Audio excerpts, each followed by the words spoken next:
Did you know that drone bees, so the male bees in a beehive, are actually kicked out of the beehive before winter?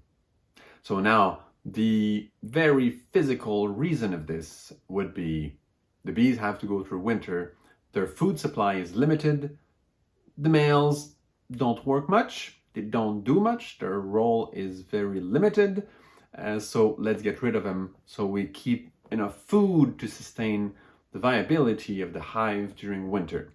So that's a very plain and simple answer to this, but there is something more. If you look carefully in nature, you'll find that very, very often males are disposable. They're not as necessary as females, because of course the females will give birth to the newborn and they will breastfeed them very often, and they will make sure the newborn stay alive and they will take care of them. Very often they will train them. So the role of females in nature is really, really, really strong and important. And the role of male, on the other hand, very often is not that important. So look at many different species and you'll find that as a very common thing happening. There's many examples of this. I'm sure there's quite a few popping up in your mind right now. So this is something that is recurrent. It's happening in many species. So I'm gonna do a little connection with this situation and something happening in tarot. If you look at the 22 main arcanas in tarot, you take the first one and the last one, the first one being the Fool and the last one being the World. You have two different principles and they illustrate exactly that. The World would be the feminine principle and the nature principle, where there's lots of life, a little bit like a never-ending summer with life always flourishing, and there's always more and more life, and it's just like where in areas where life is just growing all the times, and animals never die, they just grow. Everything, all life forms are just growing and spreading, and there's tons of it, and it's almost walking on itself. It's crazy. But that would be the World principle, very feminine in essence. And the masculine principle, the Fool, is very different. It's a man with his bag on his shoulder and he's walking, not very looking where he's going. He's just like a tourist, basically, on Earth. And he's not very attached to matter, to the different to what's happening. He's not very committed to Earth. He's just walking there with his bag there. And symbolically, we could say that in his bag, he has, let's say, his genetic material, right? That he can share and use and spread. So that's about the Fool. So you see those two images are very clearly showed in tarot. And it's very interesting because in that kind of notions of tarot, there's always things that make you think twice and find some really interesting principles. So we see those two principles, and in many different versions, those 22 main arcanas, there's a story between the World and the Fool, and it's kind of a love story, the process of going through those 22 arcanas. They kind of find each other and harmonize each other. So that shows us, that whole story with the tarot shows us how this is true and real, and how the feminine principle is really, really connected to matter, and the masculine really, really connected to the spirit, basically, which is just a tourist on Earth, just coming and not very committed, because he's always connected back to this world up there of the spirit.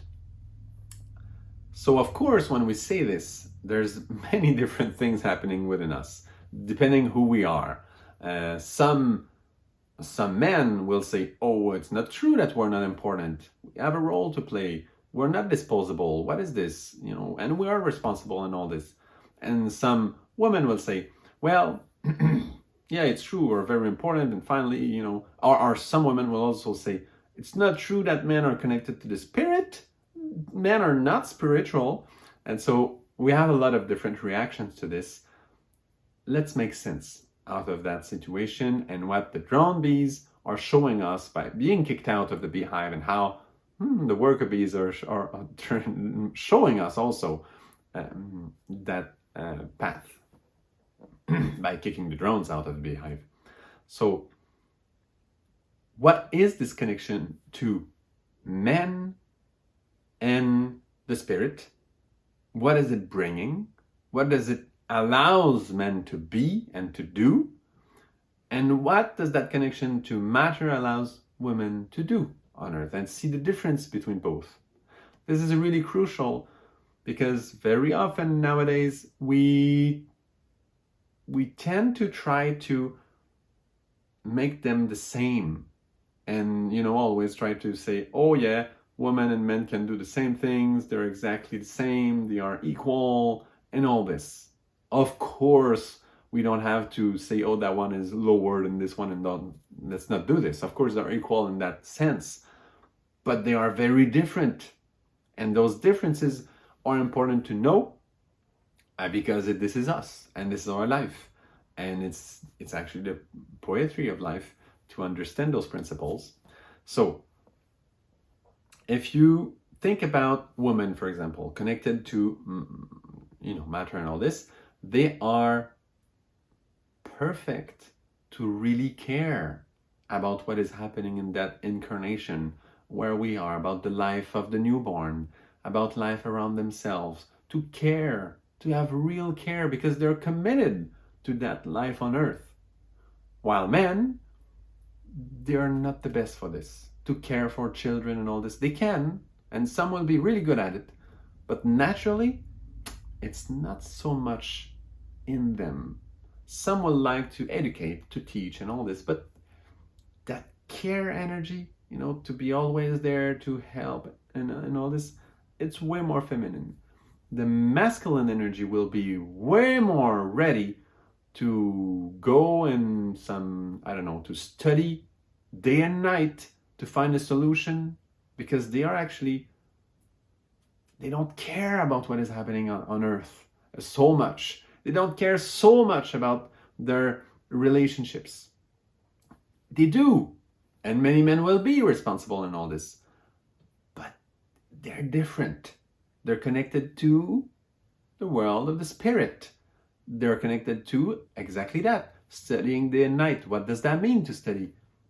Feeling that there's a connection somewhere, there's some intelligence to connect to find a solution and all this, and they can give the entire life there.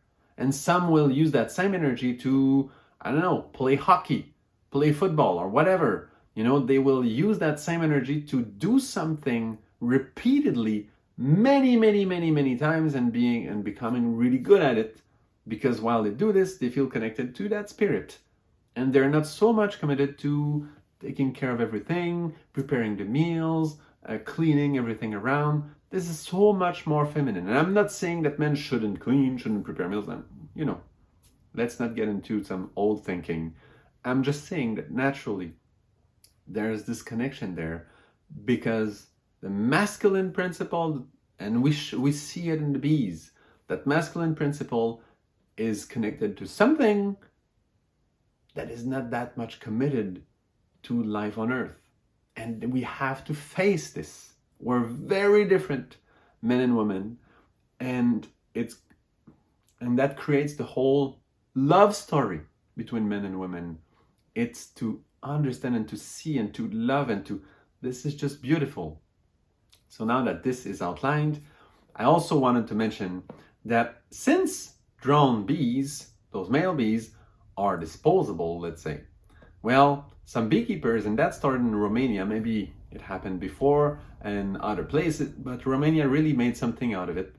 They actually harvest drone larvae at a young stage, but still quite big, the larvae, and they harvest it, and then they they will crush them and filter it out, and it creates some kind of white, little bit yellowish milk, almost like a milk, but it's just made of crushed drone larvae. And that is used in apitherapy, in some apitherapy, as an antiviral, to help with fertility problems. It's very nutritional, so it has some properties that are quite interesting for apitherapy. Not very much studied. There are some studies that have been conducted mainly in Romania, but probably now also I think in China, and some other places. So that's a whole avenue that is coming from that principle that those male bees and males in general are way more disposable, let's say, than women and feminine energy, so, and the worker bees. No beekeepers want to lose even one worker bee. Well, that could happen, but they don't want to lose their worker bees, and specifically the queen bees, they don't want to lose, never ever. And it's very different with the male bees, and there's another way where that is being shown. There's actually a way to get rid of varroa mites, to actually limit the amount of varroa mites in your hive. You create some place for the worker bees to create brood, kind of a brood chamber, but specifically for drone bees. It's a different size of cell.